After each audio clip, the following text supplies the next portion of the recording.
virada lá em Porto Alegre para o Grêmio. Já se prepara para encarar o Cruzeiro nessa rodada de meio de semana. E a gente vai acompanhar esse clima, né, na volta ao Rio de Janeiro, porque os jogadores se representam para treinar nessa terça-feira no Ninho de Urubu. É clima de ressaca, né? Pelo terceiro jogo sem vitória. E foi possível ver, né, no semblante dos jogadores, era evidente esse sentimento, né, depois dessa derrota. Mas os jogadores, olha, alguns esboçaram confiança para recuperar. Caras fechadas, de poucos amigos. O desembarque do Flamengo foi assim. Ninguém parecia muito afim de conversa. Difícil explicar uma derrota de virada. Foi muito ruim, com certeza, né? A gente sabe que agora é só confronto direto, né? Como você mesmo falou, 4 jogos. Mas é assim, Flamengo, a gente tem que ganhar. A gente sabe da importância agora dos próximos jogos, então temos que ir para cima para que a gente possa subir na tabela. Os jogadores evitaram falar sobre as falhas que resultaram nos 3 gols do Grêmio. Está faltando muita coisa, a gente tem que trabalhar muito e errar algumas coisas boas dentro da partida que a gente pode ganhar. Como a gente está fazendo bastante gol e é só trabalhar bastante lá no CT que na quarta-feira a gente volta a ganhar. O time volta a treinar só na manhã desta terça-feira. A próxima partida é quarta, 9h45 da noite, na Ilha do Urubu. Para o jogo contra o Cruzeiro, o Flamengo não vai poder contar com o Diego. O meia se apresenta à seleção brasileira. Trauco é outro desfalque. Ele nem viajou aqui para o Rio de Janeiro. Foi direto de Porto Alegre encontrar a seleção peruana. A expectativa é pelo retorno do zagueiro Juan, que não viajou devido a dores musculares. Quem segue afastado é Paulo Guerreiro. O jogador foi suspenso preventivamente pela FIFA por 30 dias por suspeita de doping e está no Peru trabalhando na defesa do caso. Mesmo longe, recebe o apoio dos companheiros. O grupo ficou bastante triste, mas vamos ver no que vai dar aí. Tá correndo algumas coisas aí e a gente não sabe o que vai acontecer. É ruim, a gente sabe, né, como é, mas a gente está deixando ele um pouco tranquilo lá também. A gente tem passado total confiança para ele, para que ele fique tranquilo, mas a gente confia muito nele, a gente sabe que vai dar certo e vamos torcer aí para que aconteça, corra tudo bem com ele. Bom, enquanto os titulares do Flamengo ganharam folga na segunda-feira, os reservas foram a campo no Ninho do Urubu com uma novidade na área.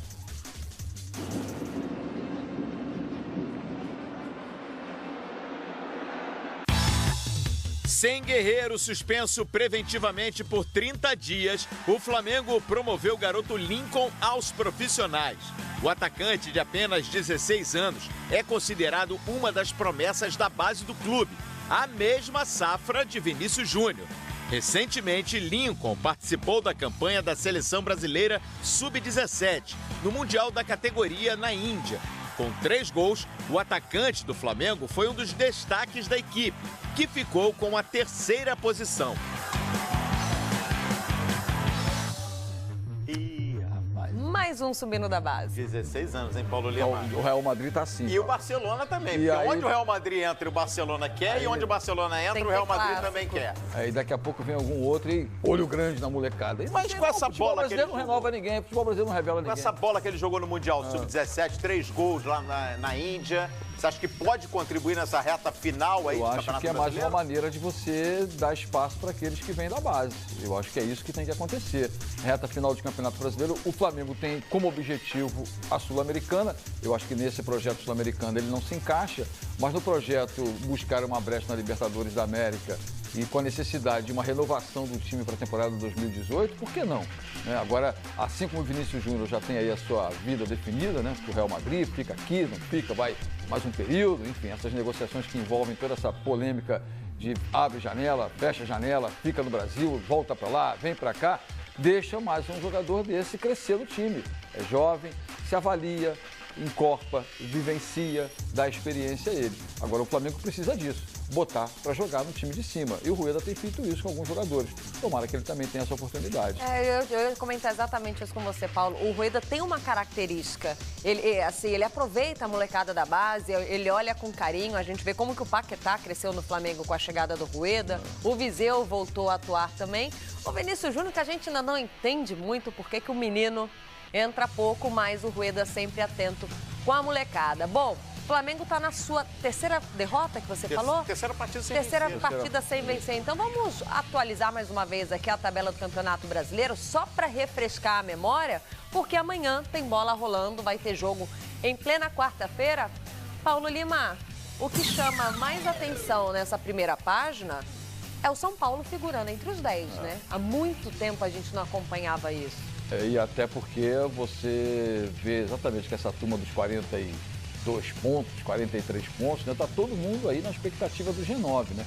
E o São Paulo cresceu exatamente pelos 3 resultados positivos que tem e abre essa perspectiva, abre essa esperança, essa alternativa de, quem sabe, brigar por uma possível vaga no G7, G8 ou G9. Ainda está muito distante, tá, mas também essa distância encurta cada vez mais. Essa é a brecha que a gente vê na parte ali intermediária da tabela. Na parte de cima, dizer que o Corinthians está consolidado com um título ainda é prematuro, mas muito mais perto do que a gente já vinha falando anteriormente, até porque a derrota, a vitória sobre o Palmeiras empurrou o seu rival para baixo e tirou um pouco daquela força do Palmeiras, daquela expectativa que se criava, ó, agora sim, chegando a 3 pontos de diferença, o Palmeiras vai decolar. Não foi, mas o Santos está ali ainda, Santos, Grêmio, está todo mundo respirando pertinho do Corinthians. Eu diria que o São Paulo é candidato a Libertadores mesmo sem G9.